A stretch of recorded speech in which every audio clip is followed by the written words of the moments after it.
Meus amigos e minhas amigas, estudantes de Direito Constitucional, de Processo Civil, nossos alunos aí do curso de extensão do Damásio, de Advocacia Civil. Meu nome é Abacuque Wellington Sodré, sou professor do Damásio Educacional de Direitos Humanos, Direito Constitucional, também dou aula nos cursos de extensão de Hermenêutica Jurídica, Direitos Humanos e também na Advocacia Civil. Eu gostaria de tratar hoje com vocês do recurso de apelação. Lembrando, então, que o recurso de apelação é aquele recurso que impugna a sentença, nos termos do artigo 1009 do CPC. Então, gostaria de tratar aqui com vocês rapidamente sobre o tema da apelação. A apelação é um recurso. Como todos os recursos, eles são regidos pela regra da unirrecorribilidade, ou seja, de para cada decisão do ordenamento jurídico, existe um único recurso. Então, para cada decisão do ordenamento jurídico, existe um único recurso. Exceção dessa regra, recursos excepcionais. Recurso especial, recurso extraordinário, cabem no mesmo momento, porém, o que vai diferenciá-los são as hipóteses de cabimento. Então, violação à legislação federal ou ato local em face de lei federal, dissídio jurisprudencial entre os TJs e TRFs, recurso especial, recurso extraordinário quando tem violação à Constituição ou pacto federativo. Vamos lá? Então, ultrapassado esse período, esse período de verificar a excepcionalidade do recurso especial e recurso extraordinário, a apelação não é um recurso excepcional, então ela se enquadra na regra da unirrecorribilidade. Só cabe a apelação de sentença. E o que é sentença, professor? Sentença é o que estabelece o artigo 203, parágrafo 1º do CPC. Então, o que é sentença? Quem define do âmbito processual, a lei traz o conceito. Parágrafo 1º do artigo 203 do CPC, que é o pronunciamento ou ato judicial. Então, a decisão é uma decisão judicial, um pronunciamento do juiz singular, ou seja, juiz de primeira instância, não do tribunal, não é acórdão, não cabe apelação de acórdão. Então, sentença. O que é sentença? Sentença é ato, pronunciamento do juiz singular, que põe fim à fase de cognição ou de conhecimento do processo, ou extingue a execução. Lembrando que a decisão que põe fim à fase de conhecimento, ela pode ser com ou sem julgamento do mérito, nos termos dos artigos 485 e 487 do Código de Processo Civil. Então, dessa forma, sentença. O que é sentença? Sentença é a decisão do juiz que põe fim à fase de cognição do processo, com ou sem julgamento do mérito, 485 e 487 do CPC, bem como aquela que o extingue a execução. Então, o recurso de apelação, seguindo a regra da unirrecorribilidade, é o recurso que impugna a sentença. E a sentença, nos termos do parágrafo 1º do artigo 203 do CPC, é o pronunciamento do juiz que põe fim à fase de conhecimento ou cognição do processo, com ou sem julgamento do mérito, artigos 485 e 487 do CPC, bem como aquele que extingue a execução. Então, a apelação é o recurso que impugna a sentença. Sentença, então, lembrando, não cabe apelação de acórdão, não cabe apelação de decisão interlocutória, cabe apelação apenas de sentença. Então, sentença é ato do juiz de primeira instância, ok? Então, ali, quando nas ações originárias, MS, HC, mandado de segurança, decididos em competências originárias pelo tribunal, dali cabe ROC, lembra? Recurso ordinário constitucional. Não é apelação. E nos casos da ação rescisória, cabe recurso extraordinário ou recurso especial, dependendo do caso. Então, não cabe apelação de acórdão, ok? É de sentença. Sentença é a decisão que põe fim à fase cognitiva do processo, feita pelo juiz de primeira instância, ok? Então tá ótimo. Vamos lá, quem são os legitimados para interporem, então o verbo é interpor, para interporem o recurso de apelação.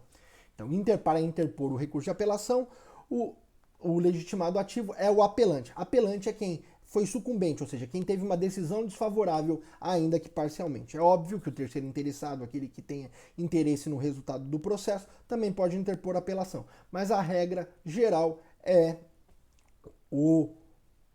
aquela parte do processo que teve uma decisão desfavorável, o autor ou o réu, ali entra no processo comum, quem teve uma decisão desfavorável pode interpor o recurso de apelação. Então, esse é o apelante. O apelado é quem se beneficiou, ainda que parcialmente, da decisão. Lembrando que no processo, quando a sucumbência é recíproca, ou seja, cada uma das partes se beneficiou parcialmente da sentença, é possível que ambos interponham a apelação e ambos figurem simultaneamente na condição de apelante e de apelado. Ok? Então, é isso. Como todos os recursos, a apelação possui requisitos intrínsecos e extrínsecos. O que são os requisitos extrínsecos? São os requisitos externos, aqueles de forma. Requisitos extrínsecos da forma da apelação. Então, primeiro, a apelação ela tem que ter preparo, como todos os recursos em gerais têm preparo, artigo 1007 do CPC. Preparo são as custas processuais.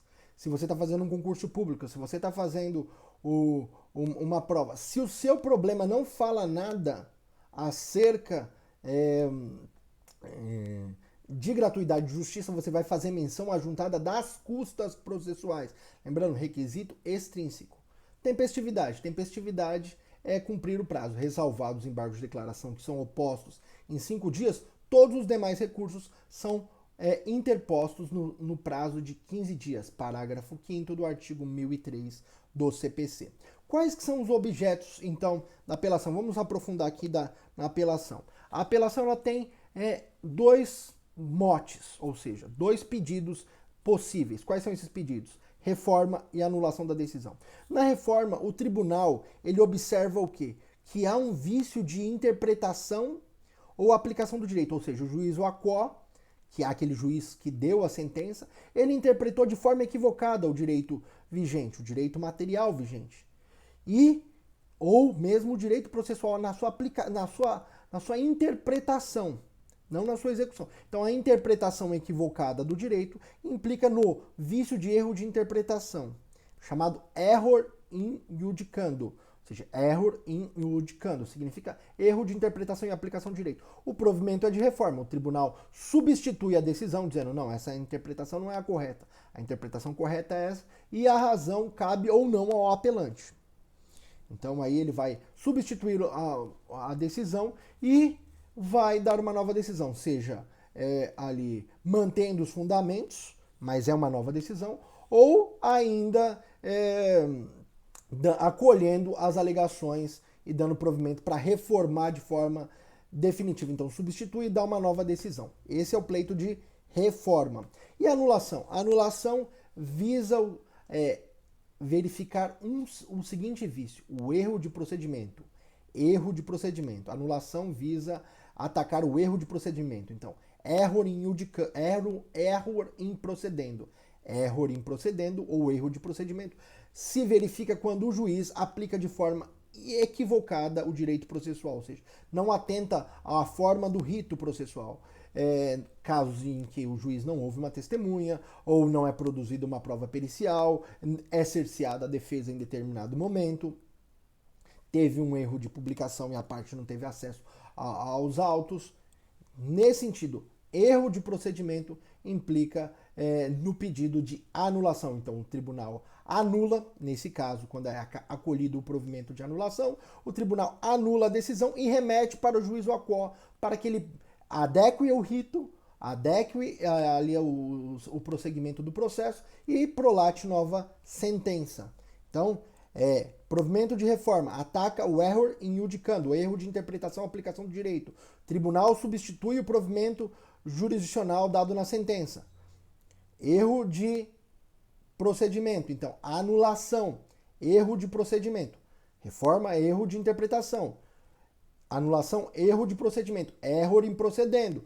O tribunal anula a decisão, desconstitui essa decisão e remete o processo para que o juiz adeque o rito e prolate nova decisão. Então, nós já falamos aqui do cabimento, falamos então também da competência. A peça ela é dirigida para o tribunal, para o juiz ou a qual, ou seja, aquele que prolatou a sentença, e as razões para o tribunal. Então, é uma revisão da decisão feita pelo órgão colegiado. Então, a apelação é o recurso, é o remédio processual que visa o quê? A impugnação da sentença e a reanálise dele por um órgão colegiado, no caso o tribunal. Qual tribunal? Se for justiça comum estadual, a vara que julgou o processo e prolatou a sentença, o tribunal competente, Tribunal de Justiça do Estado. Se foi uma vara da Justiça Federal, Tribunal Regional Federal, que vai apreciar, em última análise, as razões da apelação. Então, esse é o órgão competente. Juízo ACO é quem prolatou a decisão, Tribunal Adquem é quem vai analisar a apelação. Vimos legitimado ativo, apelante, apelado. Vimos o que tem os requisitos extrínsecos, então, ali preparo, tempestividade, requisito intrínseco, inconformismo, cabimento da sentença, o pedido de nova decisão e o apontamento do direito violado. Então, esses são os requisitos. Então, eu tenho que ter uma decisão desfavorável, tem que ser cabível, então, tem que caber apelação, então tem que ser caso, tem que ser sentença. E tem que ser pedida nova decisão para reformar ou para anular a sentença impugnada e ser apresentado também o direito violado, ou seja, o direito processual ou o direito material. Esses eram os requisitos extrínsecos. Quer dizer, intrínsecos, esses do final. Então, requisitos extrínsecos, tempestividade e preparo. Intrínsecos, inconformismo, pedido de nova decisão, direito violado e cabimento. Lembrando que o objeto da apelação é a reforma nos casos de erro de interpretação do direito e anulação nos casos de erro de procedimento. Então, interpretação, erro de interpretação, reforma, erro de procedimento, anulação. A estrutura da peça, então, são duas peças em uma. Peça de interposição para o juízo ACO, peça de razões para o tribunal definitivo. Na peça de razões é preciso apontar ali o direito violado, então fazer o cabimento, mas também apontar qual foi o direito violado, direito material ou direito processual, dizer quais são, então, qual é o pleito, se é reforma, erro de interpretação ou aplicação do direito, então erro em iudicando, erro de ou pedido de anulação, error in procedendo, então erro de procedimento, que vai pedir a anulação da decisão e a devolução para o juiz ao qual prolatar a nova decisão. Lembrando, então, o pedido de reforma, o tribunal substitui o provimento. No pedido de anulação, o tribunal desconstitui a decisão e devolve para que o juiz ao qual prolate nova decisão, adequando-se ao rito. Lembrando que não há mais juízo de admissibilidade em primeiro grau, conforme aí estabelece o parágrafo 3º do artigo 1010 do CPC, então o juiz vai receber a apelação, vai abrir prazo para que a parte contrária, nos termos do artigo 1010, parágrafo 2º, contrarrazou no prazo de 15 dias.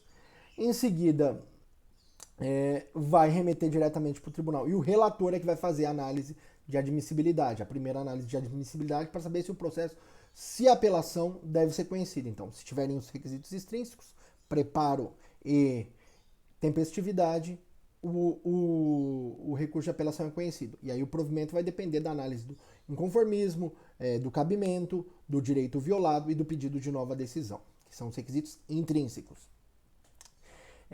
Quais são os efeitos da apelação? Em regra, é o duplo efeito, efeito devolutivo e efeito suspensivo. Efeito devolutivo. A apelação é regida pela máxima tanto um apelatum quanto devolutum. Isso é, se devolve para o tribunal tanto a matéria de fato quanto de direito impugnada em sede de apelação, chamado de efeito devolutivo amplo, artigo 1013 do CPC. Então, se devolve amplamente para o tribunal a possibilidade de rever a matéria de fato de direito. Se houver sucumbência recíproca e ambas as partes impugnarem a sentença interpondo a apelação, se devolve integralmente o processo para o juiz. Ou se for improcedência total, a impugnação total da sentença implica em devolução para o juiz, para o tribunal, de toda a matéria de fato de direito, artigo 1003 do CPC. Efeito suspensivo, em regra, tem efeito suspensivo toda a apelação, ressalvado os casos do parágrafo 1º do artigo 1012 do CPC. Mesmo nesses casos do parágrafo 1º do artigo 1012, o relator pode conceder efeito suspensivo a pedido da parte, óbvio, observado ali se tem algum perigo de dano e probabilidade do direito, parágrafo 3º do artigo 1012 do CPC.